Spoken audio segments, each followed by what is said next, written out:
네, 64강은 이제 전 그 강의에 이어가지고요. 해제권, 행사와 그 효과 보도록 하겠습니다.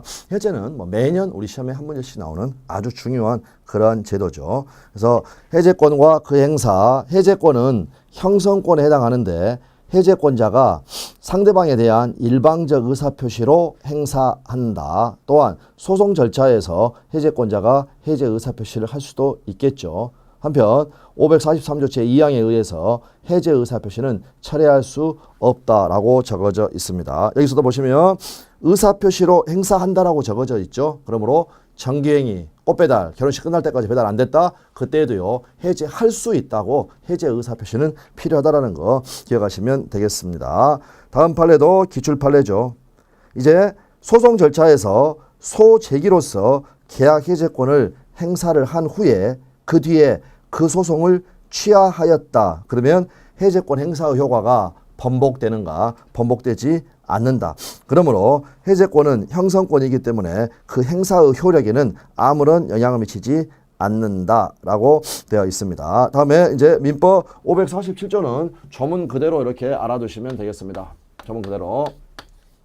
그래서 이제 해제권의 행사와 불가분성 이 단어가 나와 있고요. 우리가 불가분성이라는 단어가 나오면 전부 이 단어를 떠올리면 된다겠고요. 여기는 이제 사람이기 때문에 전원이라는 이러한 단어가 나오게 되겠습니다.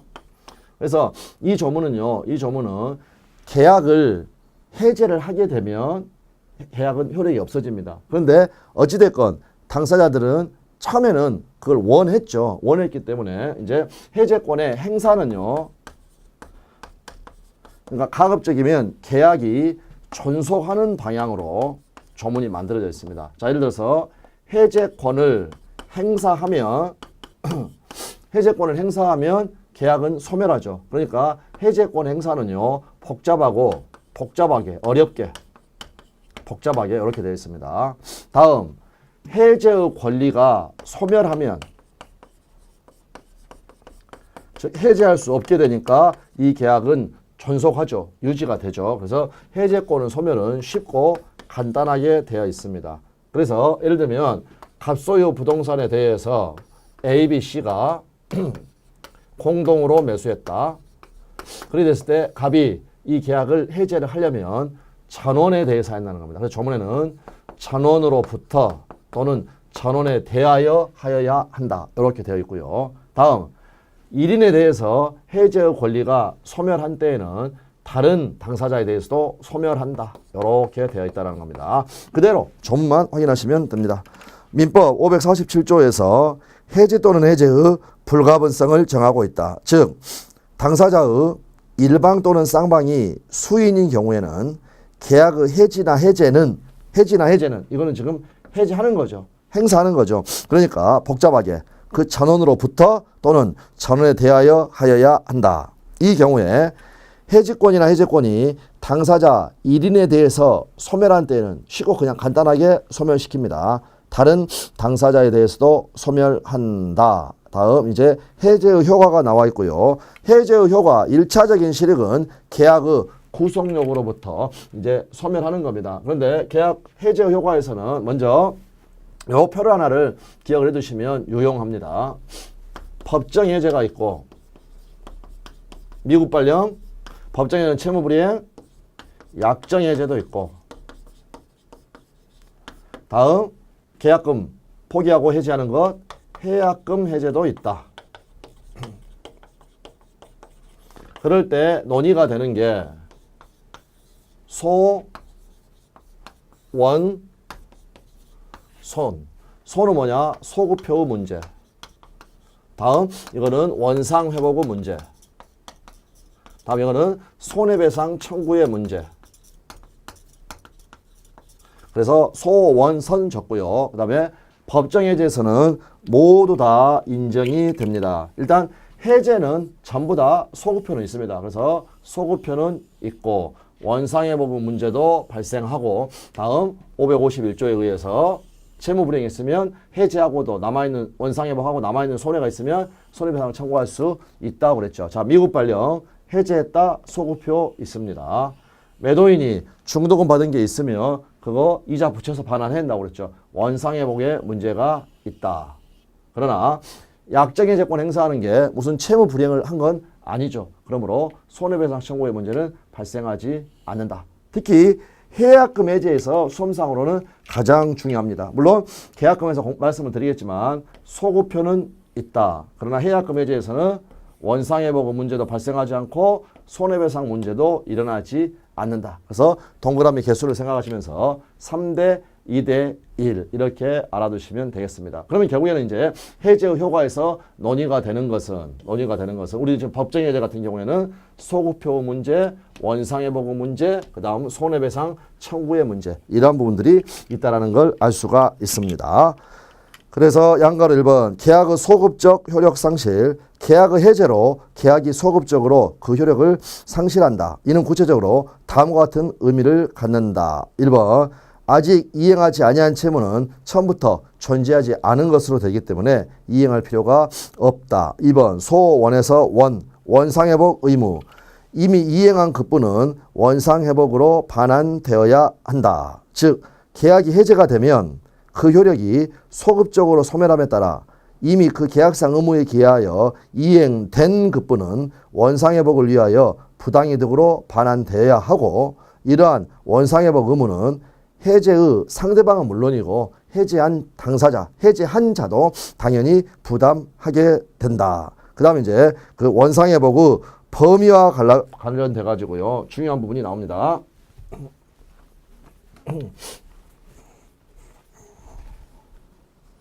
네, 그래서 원상회복을 위하여 부당이득으로 반환되어야 하는데, 부당이득 반환의 범위는요, 원칙은 748조에 적어져 있습니다. 그래서 우리가 했던 거 선이면 현존이, 그 다음에 악이면 3종 세트.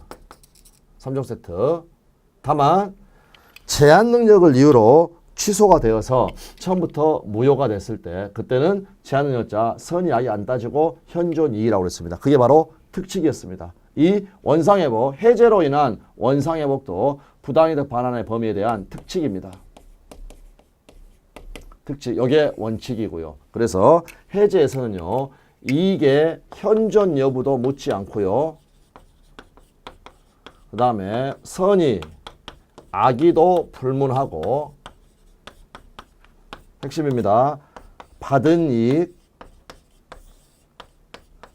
전부를 반환해야 됩니다. 받은 이익 전부를 반환을 해야 되기 때문에 만약 대금을 반환하는 사람은 받은 이익 전부를 주려면 받은 날로부터 이자를 가산해야 됩니다. 그래서 받은 날로부터 이자 가산.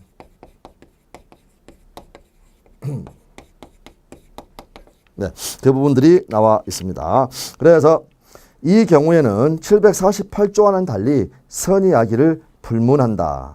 판례죠.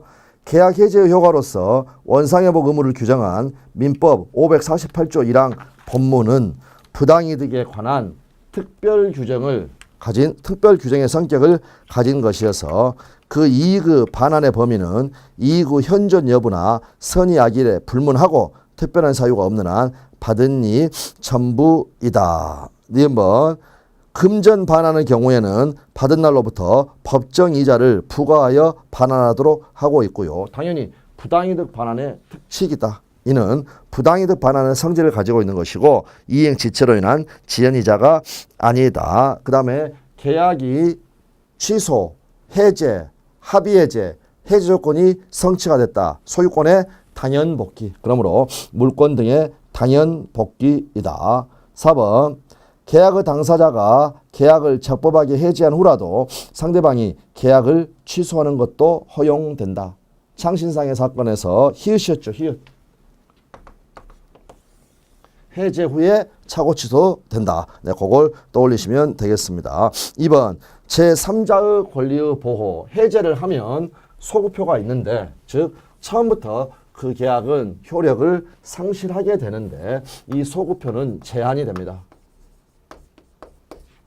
그래서 우리 민법에서는 제3자의 권리를 해하지 못한다. 네, 이렇게 적어줍시다. 제3자의 권리를 침해하지 못한다는 의미죠. 한 가지 주의하실 것은 여기 조문에 적어져 있는 즉 548조 1항 단서 이제 이 제3자는요 해제 전에 법률상 이해관계를 가진 자를 말을 하고요. 다음 선이 악의는 의미가 없습니다. 즉 갑하고라고요 매매계약을 체결하고 을이 갑한테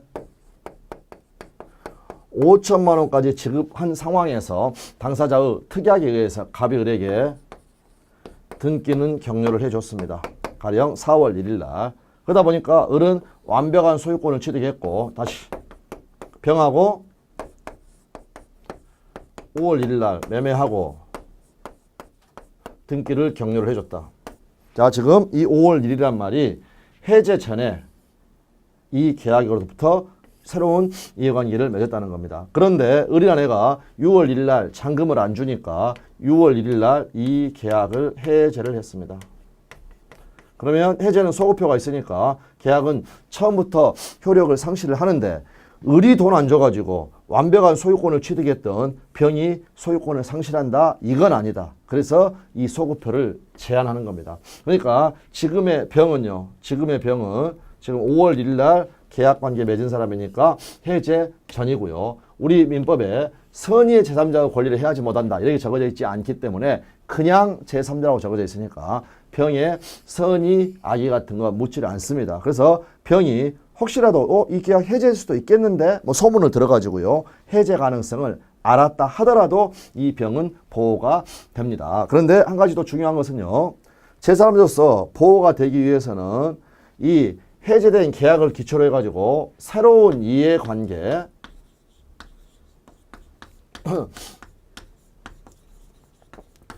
이거를 맺었을 뿐만이 아니라 플러스 또 하나가 필요하다는 겁니다. 등기, 그 다음에 인도 또는 임대차 같으면 대항력 이러한 것을 갖춘 완전한 권리를 취득을 해야 된다. 그러면 등기나 인도를 갖추려면 무엇과 무엇을 잡아야 되느냐, 무엇과 이해관계 가져야 되느냐, 물건을 잡아야 한다는 겁니다. 물건을 잡아야 된다. 물건을 잡고 등기 인도를 갖춰야 된다. 그런데 예를 들어서 해제된 계약에서 발생한 채권, 이 채권을 양수받은 사람이 있다라면 채권, 등기 인도되는 거 아니죠. 채권은 완전한 권리가 아닙니다. 그래서 이 채권은 썩은 동아줄이다 라고 생각하시면 됩니다. 결국에는 제3자로서 보호가 된다 안 된다? 보호가 되지 않는다. 보호가 된다. 그래서 이 부분을 이렇게 정확하게 알아두시면 되겠습니다. 이게 이제 가장 매매하고 차이입니다. 허위표시에서는요.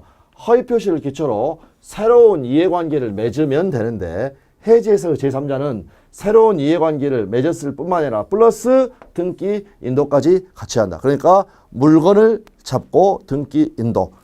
채권을 잡았다. 썩은 동아줄이다. 네, 그 내용들이 쭉 나와 있으니까 이제 확인을 해 주시면 되겠습니다. 그랬고요. 네, 그렇게 해서 확인을 해 주시고 그다음에 양가로 4번 해제권은 형성권이죠. 네, 그래서 해제권 행사 여부의 최고권. 해제권의 행사 기간을 정하지 아니한 때에는 상대방은 상당한 기간을 정하여 해제권의 행사 여부의 확답을 해제권자에게 최고할 수 있다. 그러나 상당한 기간 내에 그 확답을 받지 못한 때에는 침묵은 부정이니까 해제권은 소멸한다. 이렇게 되어 있는 552조 그 부분을 확인을 하시면 되겠습니다.